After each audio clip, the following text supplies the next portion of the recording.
Morning, everyone. Today is Friday, October 31, and it is time again for some updates in relation to the relief efforts following Hurricane Melissa. As always, the government is continuing to work really hard to get supplies to those who have been affected. As we all know, the western side of the island was severely affected.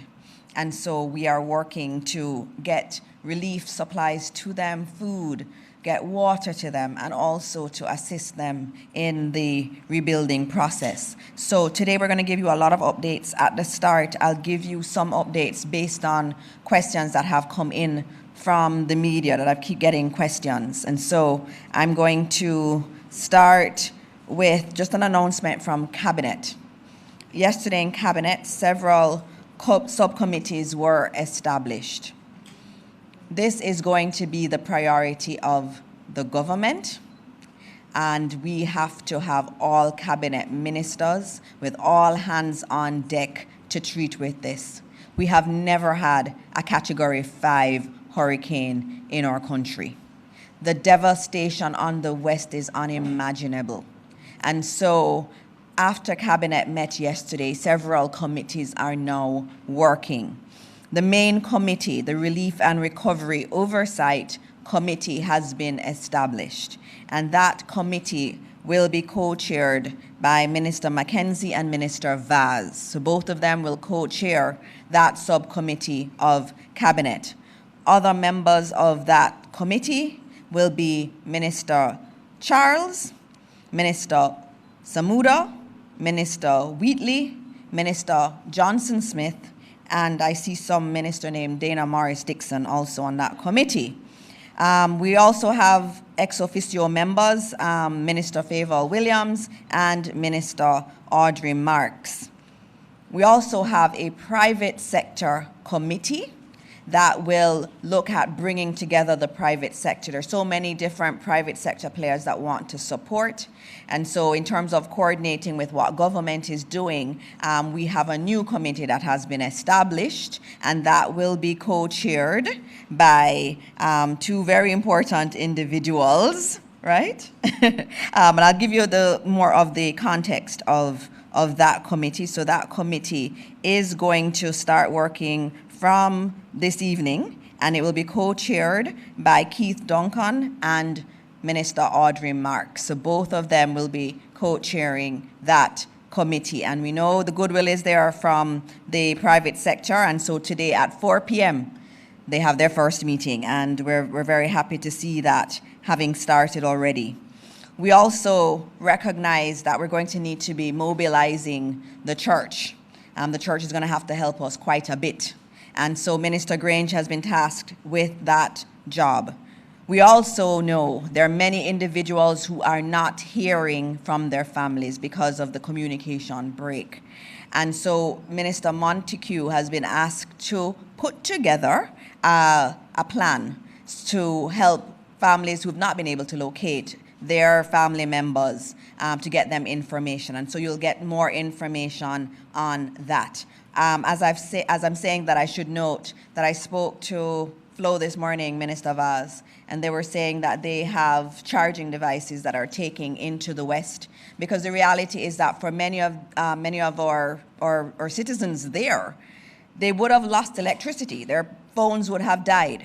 They have no way to charge it. And so Flo has indicated that they're going in with charging devices so that people can charge their phones and they can get some signal. We're also working today to get into at least the police stations, getting them Starlink as best as possible, and also getting them some fuel too, so that we can, and generators, so that communities and members of the community can go to the police station. So that is being worked through. So between today and tomorrow, we'll have that mobilized, and Minister Montague is going to be the one leading on that. Now let me go back to some of the other key updates that have been requested. We have a request in relation to the roads. And just noting that the NWA has been out there working very hard. Yesterday I spoke a lot about the JDF and their efforts, and those efforts continue today. The NWA has also been working really hard, and Minister Morgan has noted this morning that Westmoreland, the road to Westmoreland from Hanover is now clear. So if you're going into Westmoreland through Hanover, it's clear. They've also noted that the NWA is working to find a path, a road, to build it if they have to, or to clear a path from Black River from Westmoreland to Black River. They're working on that now, and they're hoping by Sunday night that will be in place. The other question I've had is in relation to the catastrophe bond, and I just need to give you some updates on that. Let me just get the update for you. The catastrophe bond and the other insurance policies that we have as a country, which are an important part of our resilience framework, those have been triggered. All right, so they've been triggered. Over the next few weeks, we'll get more details into what the payout is and all of that, but they have been triggered, and as the info comes, you will get it. But what's important to note is that we're not dependent on the insurance payouts, because we do have readily available as a part of the contingencies fund, which we budget for every single year. We have $5.3 billion in that. And in our disaster risk fund, our national disaster risk fund, we also have another $1 billion Jamaican, these are Jamaican dollars, that is ready to be mobilized. And so please rest assured that the government has some access to immediate funds. Having said that, obviously all the support we can get from our partners is important, because a Category 5 that destroys entire parishes, the funds we have will never be enough to do the restoration and even to do the relief work right now. And so we want to thank our partners who are working with us. And today in the audience, we have GEM with us. And I know Minister Mackenzie will speak about them and the important role that they play in all of this. So GEM, I want to thank you for being here. I know after Hurricane Beryl, you were absolutely central to helping us in the communities that were affected, and you did a phenomenal job then. And I'm so happy that you're again committing to do work here after this really, really horrible disaster. And so you're one of many that's supporting us, and we want to say thank you on behalf of the people of Jamaica. We also have many others who have come in, many NGOs, many governments are offering assistance, and we thank all of them. Also want to note, this is something people have been asking about, relief, and Minister Vaz will give you some more on it. A consortium of organizations with expertise in disaster relief and recovery arrived in Kingston yesterday, and they're connected with the Jamaica Defense Force, and we're very happy to report that we have, the operations have capacity for heavy air ambulance services, Medicorps. We also have some nonprofit organizations that have experience in disaster management. And so all of them are working with the JDF's emergency response team. In terms of the Prime Minister has been out looking at the damage and coordinating all of his ministers. Yesterday, the Prime Minister did Hanover and Westmoreland, and so today he will be, obviously dependent on the weather, doing Trelawney, Manchester, and St. James. The interior of the island also was very much affected, Minister Marks. I know in Manchester there is quite a bit of damage, and we're also hearing reports from Clarendon. And so the Prime Minister will be looking at those areas today. The members of the media had asked previously if they could travel with the Prime Minister on his helicopter. We weren't able to accommodate before, but today we will have 2 members of the media that will accompany the Prime Minister. And if we have access to other helicopters on the weekend, we will also extend it to other members of the media. The last thing I will speak on today, we've been asked about the death toll, and I know this is the one that breaks everybody's heart. Last night I would have reported that there were 19 confirmed deaths, 19 Jamaicans who lost their lives. And this morning, I've confirmed that that number has not changed. But we have reports that are quite credible of the potential of 4 bodies being in Westmoreland that need to be retrieved and 1 in St. Elizabeth. We do not count the numbers until the JCF has been able to go to the site and retrieve the body and confirm it. So we're still at 19 confirmed, but we do expect that that number will change today. And when the number changes, I will let you know. These are Jamaicans who we're so devastated to know that they have lost their lives. Every single life that is lost is a huge tragedy. And so I know that these numbers are distressing, but know that we're doing our best to retrieve the bodies and provide support to those families that need it. In the press conference today, you're going to hear about other relief efforts that we are doing, and we have to work quickly because we want to also save lives. That's also a part of what we are doing here and in terms of the relief efforts. And so that is the death toll, and I ask for everybody to just pray for those who are in these affected areas. Pray for those families who've lost their loved ones. It is never easy to lose a loved one, but to lose a loved one and also to be in this state where all around you is devastation is even harder. And so we will give you more updates as we get them, but now I'm going to move to my ministers. And today I have many ministers with me. I have Minister Mackenzie, I have Minister Vaz, I have Minister Charles, I have Minister Marks in the room also, and I have several senators. I have Minister Abka Fitz-Henley, and I have Senator Keith Duncan here in the audience with me, and I have the chair of ODPEM, Mr. Sweeney, is here also. And so I'm going to move to the updates. Minister Vaz, new co-chair of the new committee, I'll have you go first, and then we will hear from Minister Charles in relation to the relief efforts.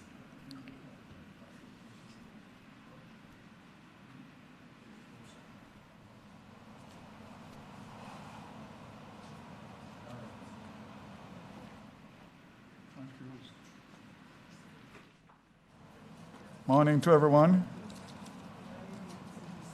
Let me first of all indicate that I am honored and privileged to be asked to co-chair this committee with my colleague Desmond Mackenzie.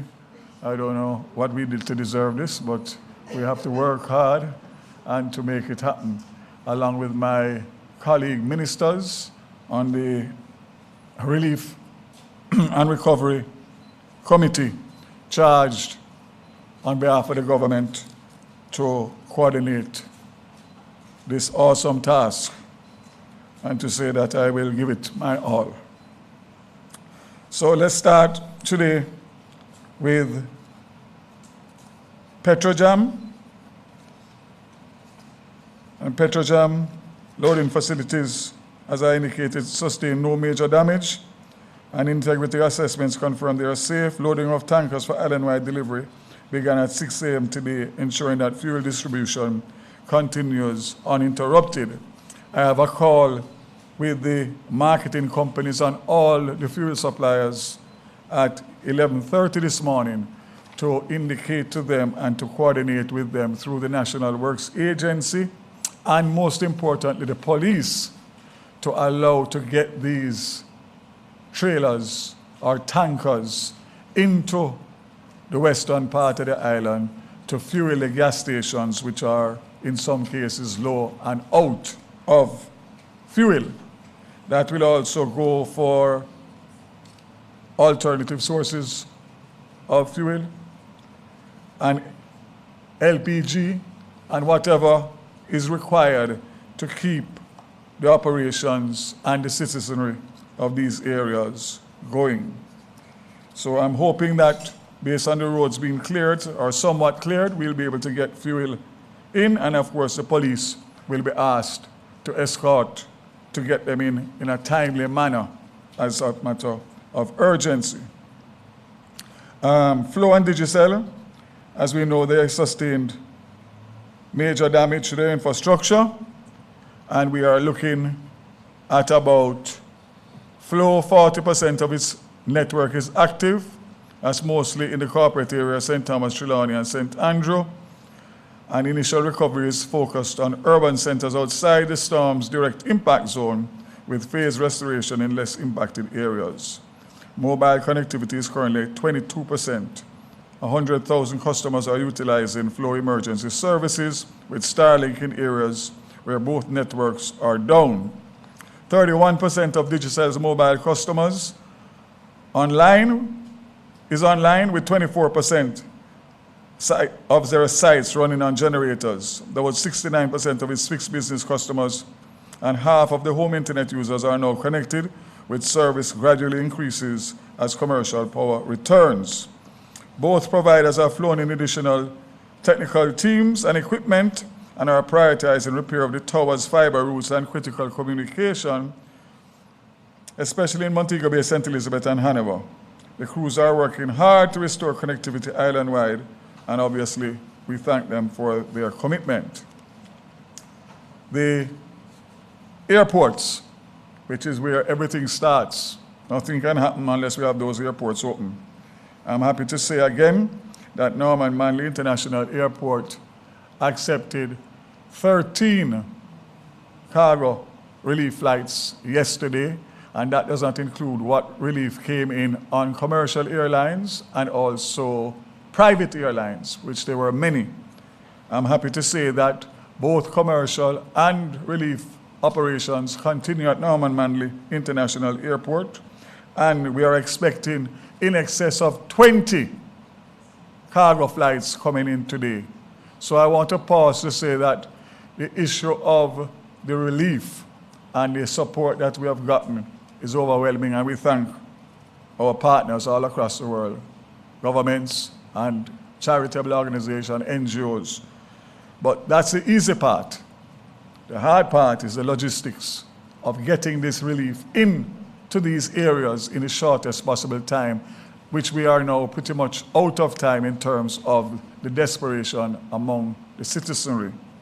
Happy to announce that there are several helicopters on the way. Between 8 and 10 from the US government, and those are the big helicopters that have the ability to transfer and treat patients that may need underground treatment, plus, of course, be able to carry a lot of relief supplies. Not to mention that some of the charitable organizations that are here, the big ones, have their own assets, private helicopters, and I suspect that by end of today, we will probably have about 6 or 7 of those. What we will do with that is to coordinate between the JDF, who will be overall in charge of the flight operations of those helicopters, and of course, the non-government organizations who are anxious to get out there, and of course, the government's response through Ministry of Labor and Social Security and other arms of government to make sure that we have a smooth logistics trying to get into as many communities as possible at the same time or in succession. So I would say to all of those persons who are still out there waiting and looking up in the sky that you will start to see movements today, and you're going to hear a lot of activity, and I'm sure that that will make you feel better once you see it, because you probably are feeling that you are forgotten. You are not forgotten, and you will never be forgotten. So Montego Bay Airport had a lot more damage as we got St. James, got close to a direct hit, and I'm pleased to say that we are, we are taking flights, relief flights in Montego Bay now for 2 days, and finally and thankfully, 7 o'clock tomorrow morning, MBJ will open for commercial passengers. What does that do? That allows us to get out all of the persons, the tourists especially, who are here and need to get out, and also more access for commercial and relief supplies, persons who want to come back in to help and persons who want to go out. We will be operating out of 3 airports for relief and commercial flights. the 3 international airports, Ian Fleming International Airport, Montego Bay tomorrow, and of course, Norman Manley, which was back up and running. So, I also want to say that Starlink headquarters is on the way here now, and there is quite a number of Starlink offers from charitable organizations within the US, and of course, we look forward to meeting with them to see what they can do for us in terms of getting the police stations and all the essential services up and running. On top of which, the Universal Service Fund has over 120 community Wi-Fis across Jamaica. We're going to use Starlink to get them back up so persons in communities that have been affected can get service, free service, to be able to communicate with their loved ones and, of course, throughout the challenging time of the recovery effort. Happy to say that Minister Dixon mentioned it about international companies with disaster logistics experience. Well, we are thankful that we have 2 offers locally that I want to specially mention. The Honorable Danville Walker, OJ, who was made in charge of the ONR, Office of National Reconstruction, after Hurricane Ivan in 2004, 21 years ago. And he was given an OJ, Order of Jamaica, one of the highest honors for his work there.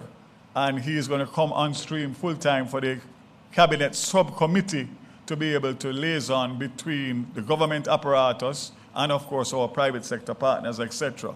The other one is the outgoing or former UK High Commissioner, Asif Ahmad, who also was given an honor in his home country of the UK after being in, I think it was the Philippines or Thailand, one of those countries that had a major typhoon, and he was at the head of the relief and recovery.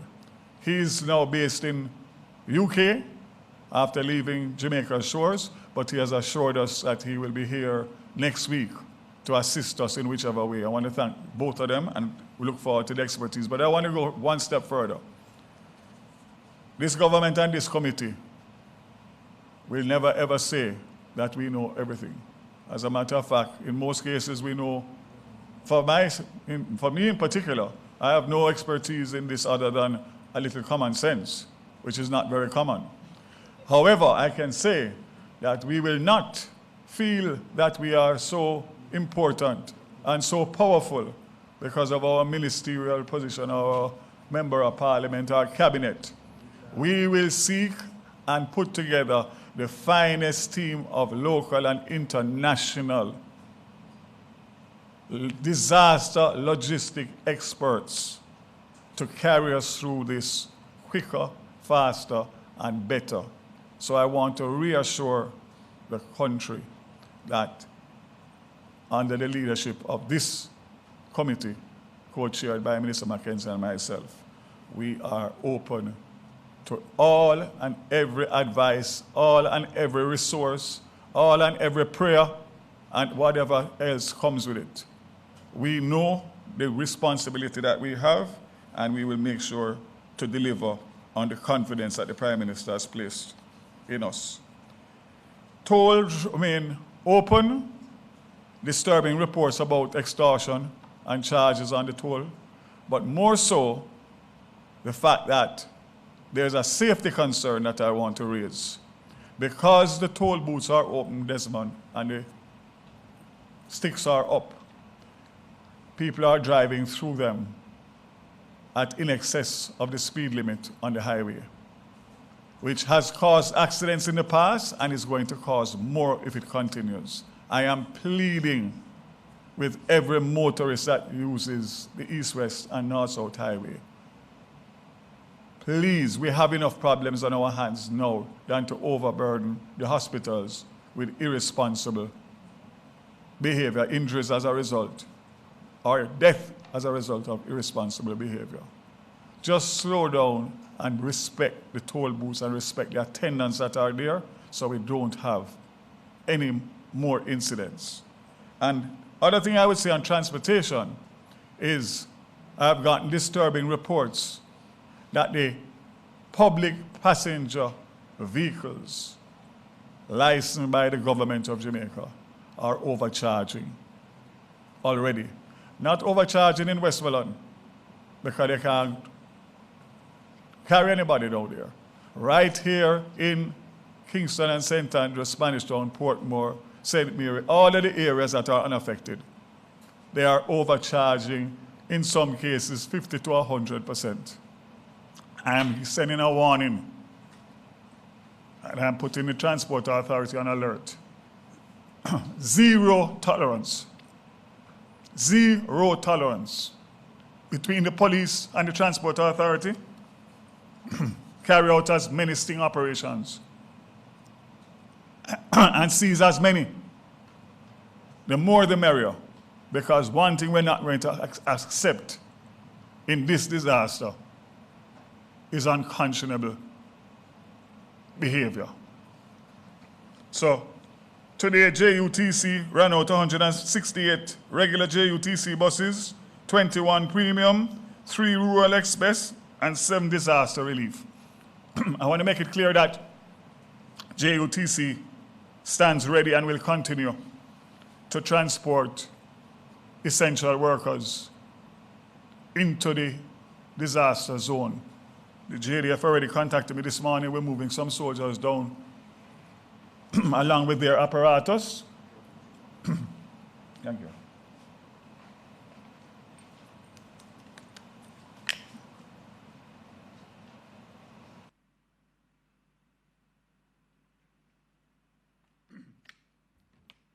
I think I may need a hydration drip daily between now and that time. So, ladies and gentlemen, I don't want to take up any more time. I know my other colleagues are here, but to say to you again that the move by the government to establish these committees is a move in the right and positive direction. JPS, finally. Importantly, better late than never, eh? Over the last 24 hours, this is an 8 a.m. response. And I had words with the president of JPS on coming here and told him that as of today, he's to revert back to the Beryl way of reporting. The communication that is coming out is not enough. Not enough to me, and it's not enough to those who are affected. So it's not only the amount of people who have been restored. It's how many more are to be restored and what is the projection for them to be restored.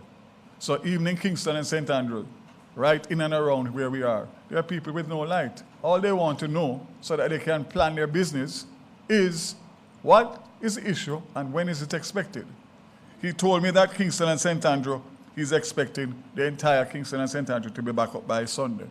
I told him that's not good enough. He needs to publish, as they used to do on their social media and through their communication network, exactly where we are every day, which communities can expect, and when. So let me just give you a quick one, because this is so important. 27,000 customers in the parishes of Kingston, St. Andrews, St. Thomas, St. Catherine. Kingston and St. Andrews will be restored 90% by Sunday, November 2nd. St. Thomas, 90% restored by midnight Sunday. St. Catherine, 75% restored by midnight Sunday, November 2nd. So we still want to hear about St. Mary and Portland and the others. The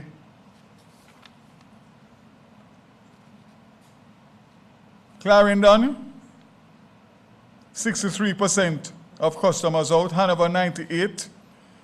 KSA North, 26. KSA South, 4%. Manchester, 99%. Portland, 83%. Portmore, 64%. St. Anne, 99%. St. Catherine, 48%. St. Elizabeth, 99%. St. James, 99%. St. Mary, 99%. St. Thomas, 10%. Trelawney, 99%. Westmoreland, 99%. 66, an average of 66. And 462,000 out of 700,000 customers. So I commit to all the customers of the JPS that as of today you'll be getting more detailed information, and you have my commitment that we will stay on them until such time as full restoration in the unaffected areas and a plan, comprehensive plan for the affected areas within the next few days after the assessments have been completed.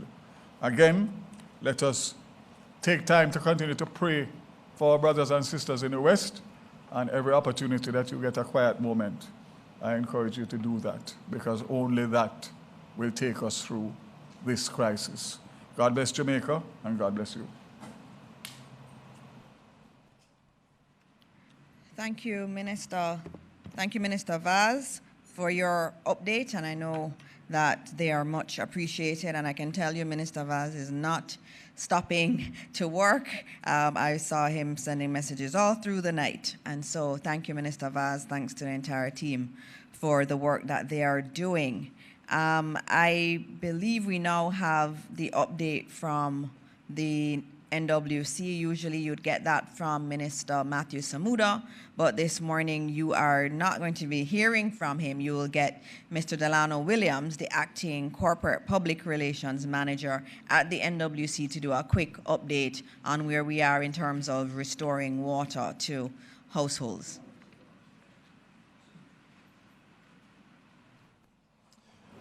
Good morning, everyone. Thank you, Minister Morrison. Morris Dixon, beg your pardon.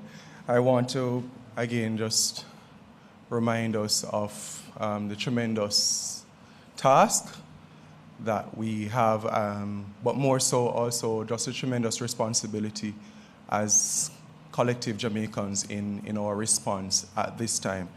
The National Water Commission has basically mobilized our entire field teams to respond to the catastrophic impact that is now basically materializing across the island, substantially the western side of the island.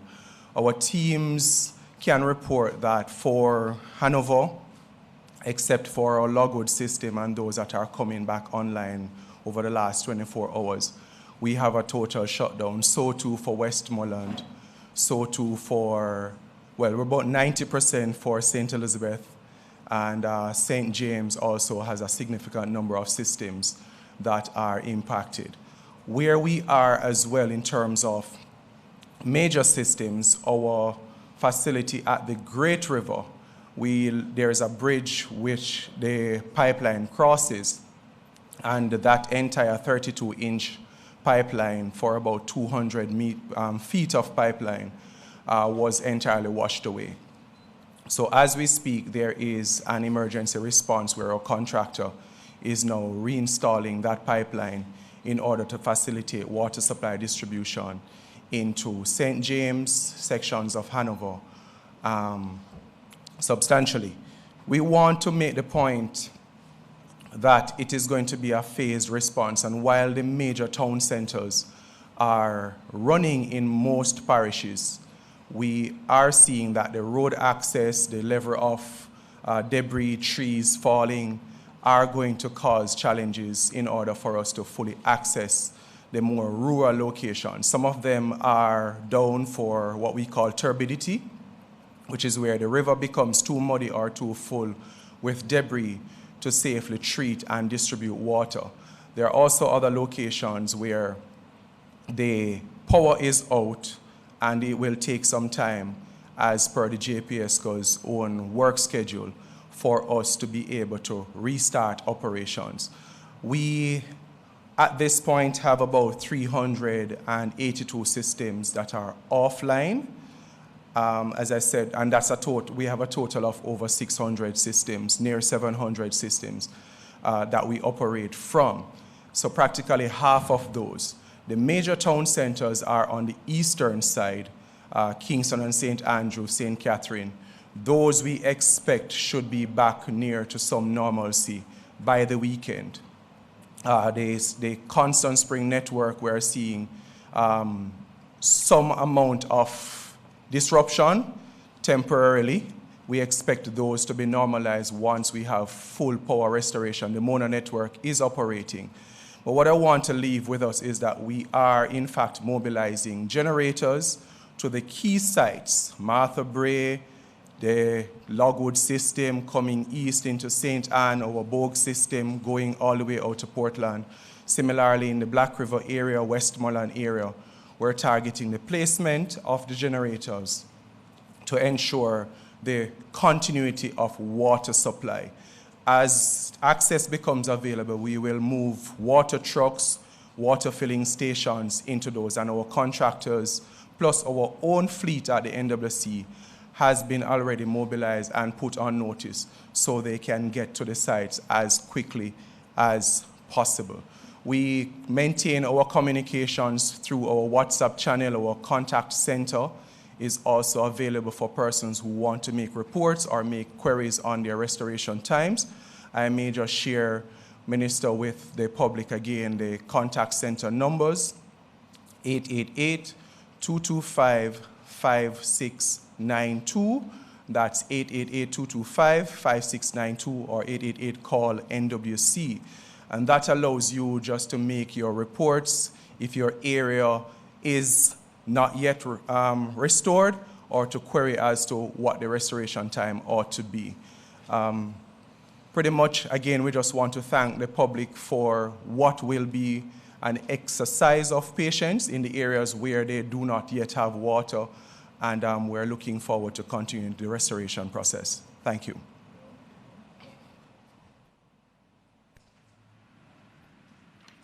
All right, thank you very much for that update. I do not see Minister Mackenzie, and so I'm going to ask Senator Keith Duncan, the new co-chair of our committee established with the private sector, to support the government efforts across the country. So, Senator Duncan, you've never been here to one of these. Again, welcome.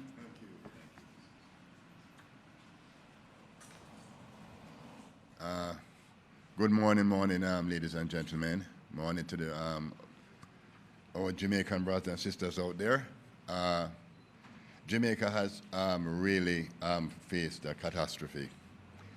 There are hundreds and thousands of our brothers and sisters out there that are suffering. And I was happy when the Prime Minister asked me to co-chair, happy to support this effort in terms of a coordinated and structured approach, because there's a lot of goodwill in the private sector. The private sector is very clear that they need to step up to the table. Meetings have already started along with other ministers in terms of addressing the immediate need in communities. I'm happy to work along with my co-chair, Minister Audrey Marks, in this regard. What is more important that it is a public-private NGO aid agency, a coordinated, structured approach that is data-driven, that ranks vulnerable communities, that ensures that we're getting to the areas of greatest need, that ensures that there's a delivery mechanism in place to get there in a timely manner, that ensures that it is a coordinated mechanism that works across ODPEM, who has the responsibility, the legal responsibility to execute, along with the Ministry of Labour and Social Security, along with the private sector group that will come together to ensure that that coordinated mechanism is effective, it is working seamlessly, and it is getting to the beneficiaries who are in great need as we speak. So we are looking forward to working together around this in the spirit of partnership, and ensuring that this mechanism works as effectively as possible. And therefore, we're meeting as private sector heads. I myself, being a former head of the private sector organization of Jamaica, we'll be meeting with the private sector heads from the Jamaica Manufacturers and Exporters Association this afternoon, along with, that is Catherine Silvera, the head of the PSOJ, Mr. Mitri Siaga, along with Mr. Emil Leiber from the Jamaica Chamber of Commerce, and we'll be looking to pull in business associations across the island into the effort in the different chambers of commerces, like in Westmoreland, St. Elizabeth, and all these areas, all this business community. What we're trying to do is coalesce and pull together the resources that the private sector want to be able to donate, but they want to see it being done in a structured way to ensure that these resources are harnessed and they are needs-based, and they're going to the most vulnerable in our population as we start this relief effort. We're happy to work with the NGOs because we have worked with NGOs in the past, and that's an effort that we want to do to ensure it's coordinated. So while I really never signed up for a lot more work, more than the senator work, I'm willing to take this on at this point in time because I believe I can add some value in terms of pulling the actors together to ensure that we have the best response possible for Jamaica. Thank you very much. Thank you, Senator Duncan, for that.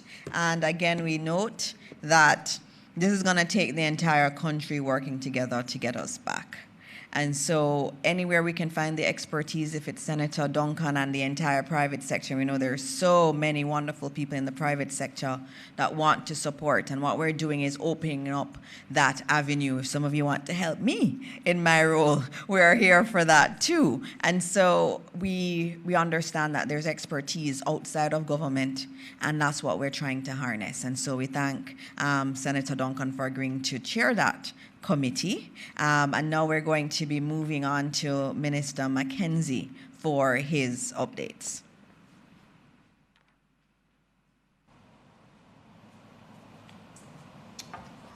Thank you, Minister Dixon.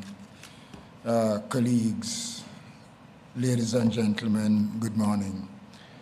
I'd like to start off by giving an update on the situation around the island as it relates to the question of road access, and to give an update on the status of municipalities, the structure of the municipal corporations across the country.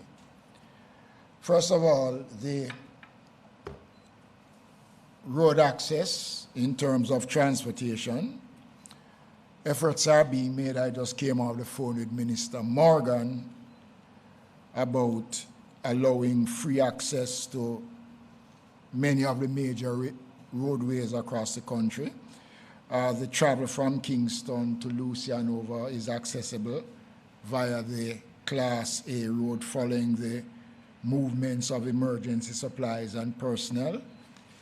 The main southern route from Santa Cruz to Black River has been cleared, and access for vehicular traffic is also available through Allen Bamboo, the main road.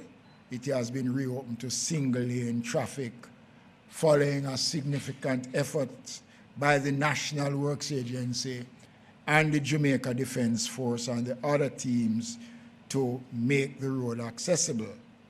The minister advised me that efforts are being made as we speak to ensure that we can access Westmoreland going through Black River, and that work is being done because tomorrow we want to take a team into White House in Westmoreland to start to provide some relief supplies.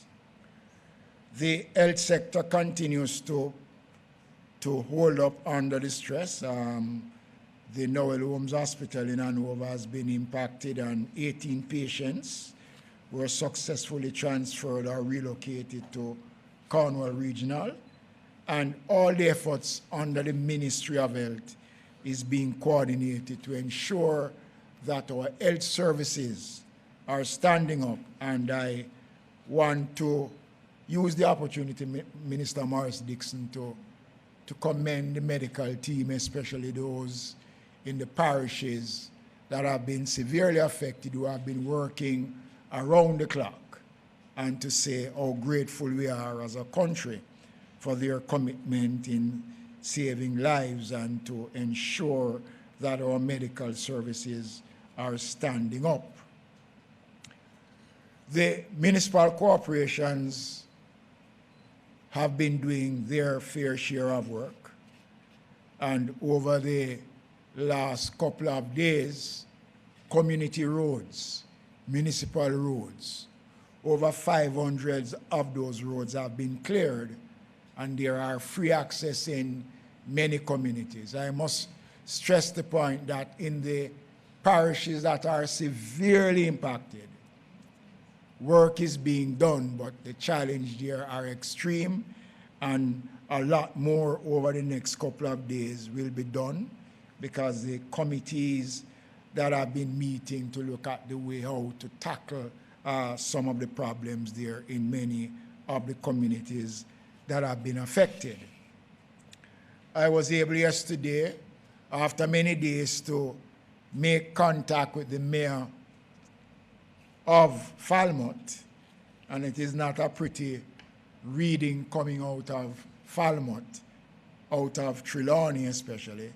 The municipal building has been destroyed, the infirmary destroyed, the roads and works department destroyed, the courthouse destroyed, the Falmouth market badly damaged, the poor relief office badly damaged, the disaster office badly damaged, the fire station badly damaged. Both markets in Falmouth has been severely impacted, and the drop-in center, which was used to house persons during the hurricane, has been flooded out and is not fit for purpose as I speak at this time. In St. James, the municipal building has been damaged, the infirmary, the roof has gone, the walkway has been destroyed. In St. Elizabeth, the municipal building, the infirmary, the fire station, all the markets in St. Elizabeth has been severely damaged by the passage of the hurricane. Those 5 parishes have no access to communication. And one of the things that we are going to be doing as a part of ensuring that the municipalities and the mayors have some level of communication is that we'll be providing Starlink to all 5 parishes to allow them to have some level of communication with the wider Jamaica. The assets of the municipalities have been compromised in many places, so it means that the revenue base of our municipalities have been severely impacted, and we are doing an assessment to see how we are going to be able to cushion that fallout as it relates to the revenue base of the municipalities. There is a meeting that will be later on today to look at and to see how best we can respond. Shelters. We are down to 430 shelters with about 7,000 persons still in shelters. But again, as I've been saying before, there are many communities that because of the conditions there, persons have generated shelters on their own. And we are expecting that over the next couple of days, we will see a reduction in the shelters, and we'll be in a much better position to manage how we respond to those locations over the next couple of days. Ladies and gentlemen, it's important that the country understands that while I know that there are many persons who are anxious, who can't wait much longer, and we know that a lot of people want to get things done, but we have to ensure that our efforts are well coordinated. The Ministry of Labor and Social Security with Minister Charles, the Ministry of Local Government, the ARTPEM, Minister Vaz, and the team, that subcommittee that has been established by the Prime Minister, has been working overnight since the committee was established There have been several meetings, and we are well advanced. This morning, I am pleased to advise the country that one of our partners, GEM, this international organization, came in country yesterday, and they are here headed by Michael Capone. Michael Capone is here along with his team. And later on today, one of the first signs of their commitment in working with the government and people of Jamaica is a visit to the transitional center in Kingston, where the homeless population is, where they will be providing care package to the homeless population. And tomorrow, we'll be rolling out, along with the ADPEM and the Ministry of Labor and Social Security, various teams to go into Black River and White House in Westmoreland tomorrow. I want, on behalf of the government, to thank Michael and his team. And just to advise you that this partnership is not just only for today. They will be occupying space in Jamaica so that they will be able to respond when there's a call, and not only just for Jamaica, but to assist other Caribbean countries when the need arises. And I want to say this morning how pleased we are that they are here to be a part of the recovery exercise of the country. Again, the government is working. We are doing our best, and we call on the support of every well-thinking Jamaican to ensure that we do all that we can to restore a sense of pride back to the people of Jamaica. A lot more will be done, and we will continue to update the nation on the progress of our rehabilitation exercise. Thank you. Thank you, Minister. And as we get to the end, just want to recap some things that we've said. The roadways are now much more open than before, thanks to the NWA, or National Works Agency, and also the Jamaica Defence Force for the work that they have done in getting access to more of the communities that have been cut off. Additional work will be continuing into the weekend so that we have more access to those roads. In addition to that, we had the question again about the number of fatalities. Again, that number is 19, a heartbreaking number. We know that there are other confirmed, or not confirmed, but we have other indications that there may be other bodies that need to be collected, and the teams, they're working to get to them today.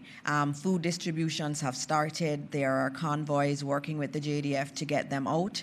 As you heard, we now have other equipment that has come in. More helicopters have come in, and those are going to be used to drop food to those who need it. Right as we speak, Minister Vaz had to leave to go to the airport to help with the clearing of some of those new helicopters that are coming into the country.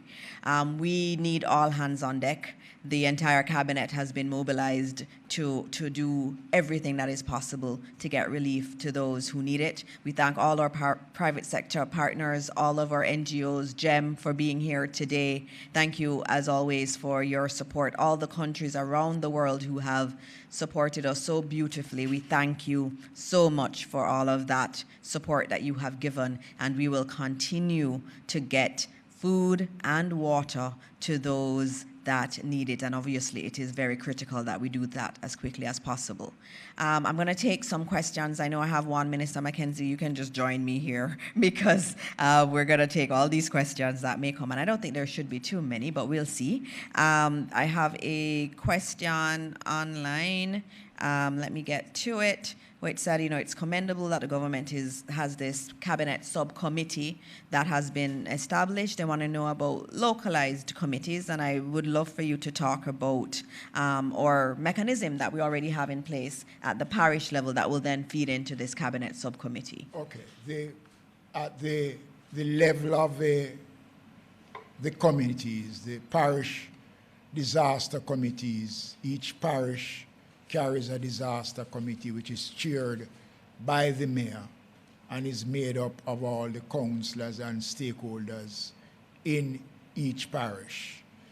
Those information that comes out is feed into the ADPEM, and whatever comes out of us is feed into the parish. So there is a structure that is there, and we work in accordance with each other because they are the ones on the ground and they are the ones who have to execute the programs when it is initiated. So the parish committees are activated. As a matter of fact, I have not issued instructions to stand down any parish committees. All the committees that were activated will remain working until we consider it necessary to deactivate the committees. So no committees have been deactivated. All right, thank you. And that question was from Emily Shields. Hi, Ms. Thank Mango. you, Minister Dixon. Good morning, everyone. We have 2 questions from TVJ. Jamila Maitland wants to know, 1, this is for Minister Dixon, by the way, will waivers be given to families sending or receiving food barrels or energy-related supplies like generators? 2, how does the government plan to streamline the aid given that citizens and NGOs are making donations? What is the advice to ensure that there isn't any duplication of efforts and that the aid is reaching the people who need it most? All right, I'm going to start, and I know Minister Mackenzie may add some to it. In terms of the first question, which had to do with the process for getting the aid in. I mean, it's more general than that, and I'll just talk generally about aid. We're really grateful for all of the aid that is coming into the country, and we are asking individuals who are sending it, if you send it to ADPEM, then that is definitely going to get all of the clearances and will get all of the tax exemptions. So once it's consigned to ADPEM, those will come. We're also looking at other facilities. I know persons are asking about barrels and so on, and we will give an answer to that on the barrels also. And so it's very important that we use the official channels. There are some NGOs that are working very closely with ADPEM, and so that's already being taken care of. What was the earlier part of your question? Well, you would have answered the NGOs part. They basically want to know, just to avoid duplication of efforts, what are we doing as a government in terms of we just want to ensure that the aid is reaching the people who need it most. Yes, so and that's the key just thing. to avoid the duplication. And that's the key thing. In Beryl, we had reports that, people would get from different organizations who are working in the space. And that's why ADPEM, the committee that PM has just appointed, is very important, because what we're doing is we're collecting the data from the field. Minister Mackenzie spoke about the parish committees. They're reporting in on a daily basis, even at our emergency center. That's still alive now. And so we know what are the needs in the areas. And so when the goods are coming in, we actually are able to allocate them efficiently. And so there's a process in place, and that's why we say use ADPEM. But many of the agencies, GEM is working with ADPEM. The other NGOs, many of them are, but some are not necessarily working with ADPEM. So let's make sure that we're using entities that are aligned with ADPEM and is being coordinated with them. No, the question of duplication, is something that you're going to get away from. But what we have is a team headed by the Ministry of Labor with field officers, the Social Development Commission, all SDC officers across the country has been assigned to work directly with the Ministry of Labor and Social Security in collecting data. And the data that is collected allows to be able to distribute and to try to minimize duplication. And there's a DAR team that is presently out, headed by the JDF and others, that is out there doing the assessment. I want to mention also that Liz Riley, head of SEDEMA, is coming into country today, and she'll be here to assist us also in that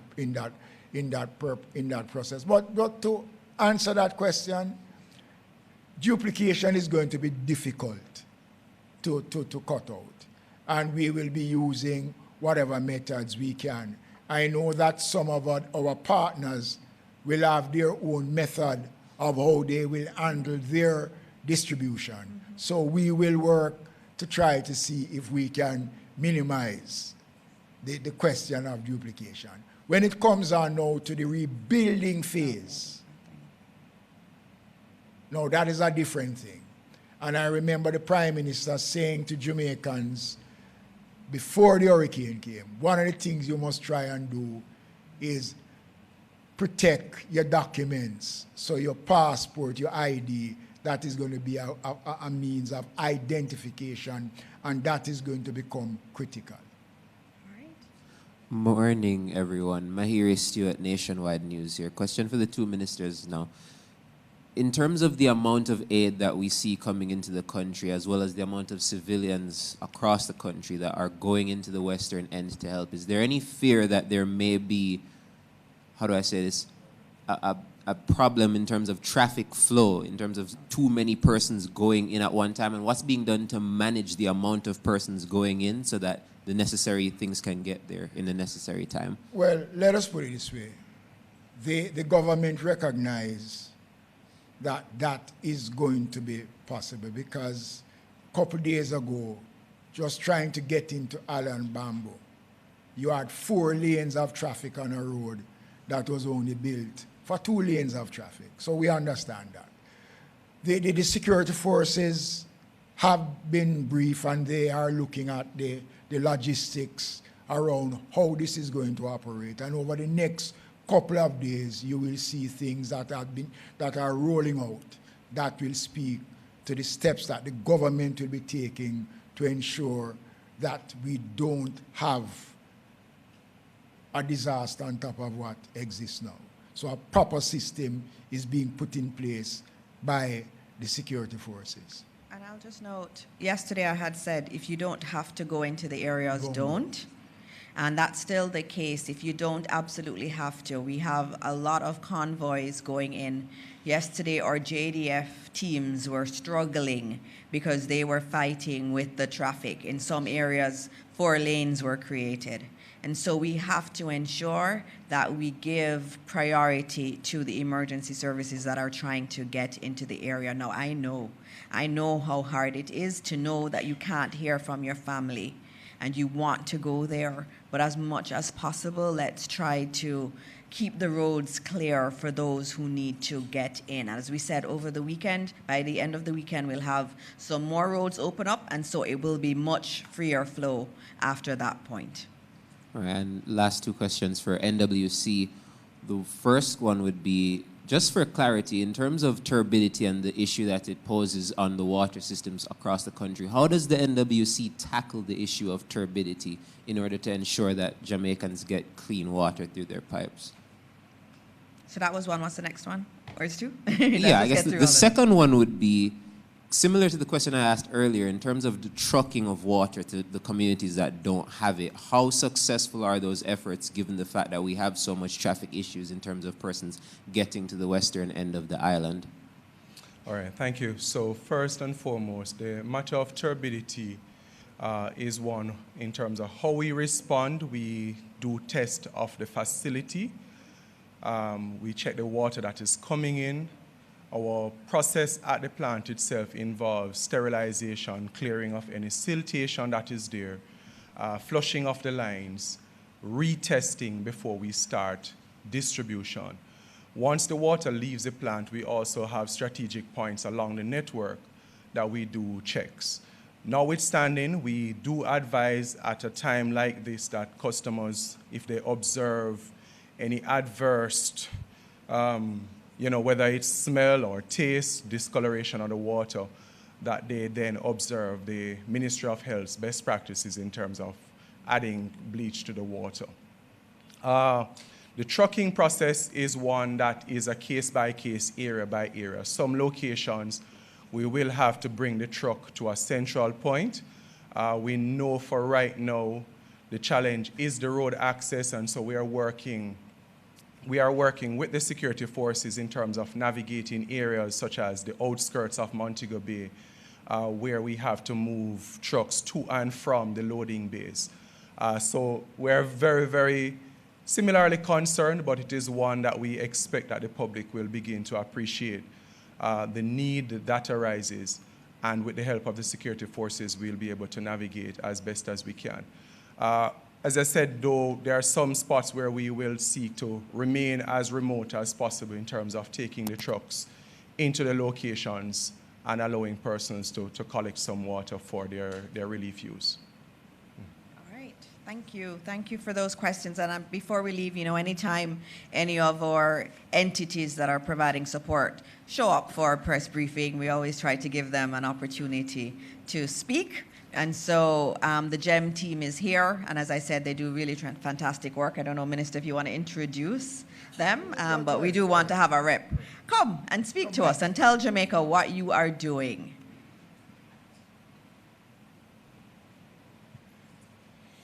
Thank you. All protocols observed. So we are a large international disaster agency that's operated in 74 countries now throughout the world, inside Gaza, in Ukraine, in war zones, in very complicated places. So we are extremely proud to be partnering with ADPEM and the government of Jamaica. We have a lot of experience in large-scale logistics. So in partnership with ADPEM now, we're working together in just amassing as much supplies as humanly possible from the whole world, including most United States and, especially South Florida, second largest diaspora region, New York City. So a lot of that stuff goes to different fire stations, different, everywhere around the United States. It gets funneled. It ends up at the GEM warehouse, a 60,000 square foot warehouse facility. We've had cargo planes come every single day. We'll keep that going. And then every Friday, we'll ship 10, 15, 20, 30, 40, 50, however many containers on the Friday ship out of Miami to here. Then that comes in, that gets processed through ADPEN, and then we work together to basically bring that out to the regions. As a simple example I can give you, in Ukraine, we service currently 1,100 regions per month with over 400 trucks.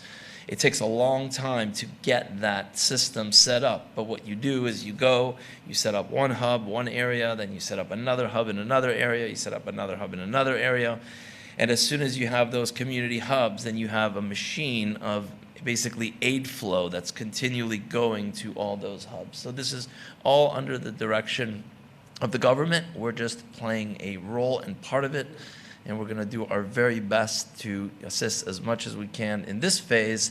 And then the other phase, which is the second most important phase, but if not the most important phase, which will be the rebuilding. So our agency, in partnership with the National Commerce Bank, with IOM, we had repaired roughly 724 roofs last time around Treasure and Clarendon. This time, it's not 11,000 roofs that are going to be destroyed. It might be 50,000 roofs or more that are destroyed. So we're just going to have the same system scaled by 10. And that's basically what we're here to do. We're here for the long haul, and thank you. Thank you so much. This is a really great example. Thank you so much for your work and the commitment to Jamaica. We really do appreciate it. And just knowing, this is what we're doing. That's what ADPEM is here to do under your leadership, Minister Mackenzie. It's to garner the support internationally and have it enhance what we're doing in government. And as we say, we can't do it alone, and we need the support, and we thank everybody locally and internationally who has been supporting us. Yesterday I was at the airport and I saw World Central Kitchen also coming in. They are going to do many meals. We've given them the Montego Bay Convention Center as a staging point. Or chefs who are training with our heart institutions will be working with them to cook the meals. And so there's so much that is happening. Please know that we're not stopping the work. And there's so many people who have come in that are not stopping the work. And we are going to recover even stronger. And so as we end this press conference today, just want you to remember that there are many people who are hurting, and we ask you to say a prayer for them. And if you can volunteer, if you can help, please do so, but go through one of the more approved ways of volunteering, and CVSS is going to be sending out information throughout the weekend, and so please look out for those so that you can lend your assistance in a way that doesn't hinder the emergency work that is being done. And so as we close today's briefing, again, we ask for prayers, and we ask that God continue to bless Jamaica, land we love. Thank you. Thank you.